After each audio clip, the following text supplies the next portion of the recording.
Power Mix, pétrin professionnel. Power Mix est à tous les effets un pétrin professionnel. Doté d'une remarquable puissance, d'une traction à courroie, d'un variateur de vitesse, il permet également de travailler des pâtes dures telles que la pâte à pain et à pizza.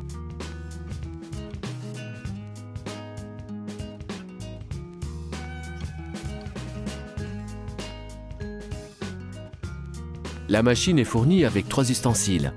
Crochet, utilisé pour les pâtes plus dures, telles que pâte à pain ou à pizza, pâte à gâteau, croissant, etc.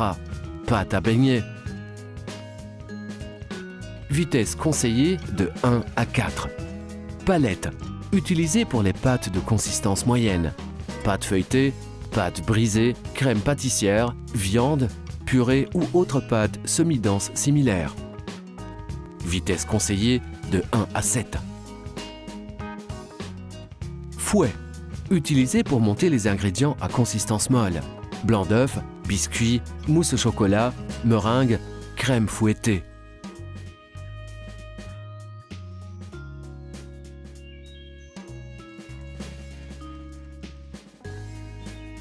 Pour pouvoir fonctionner, la grille de protection doit être en position fermée, faute de quoi, les systèmes de sécurité en empêcheront le fonctionnement.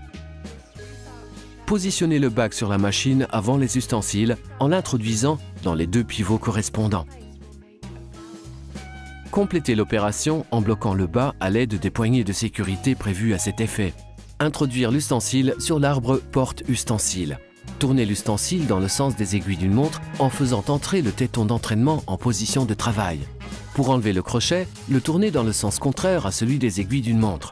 Rabattre la grille de protection, le bas monte automatiquement en position de travail et le pétrin est prêt à travailler.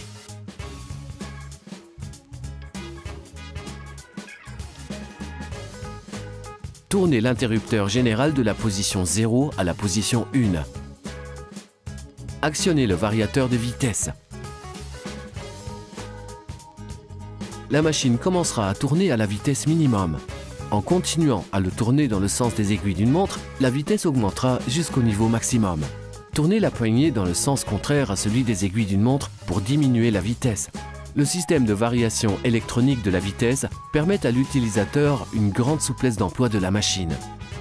Il est conseillé de toujours commencer par la vitesse la plus basse afin d'éviter les projections ou la sortie de farine, puis d'augmenter la vitesse progressivement en fonction de la typologie du travail à effectuer.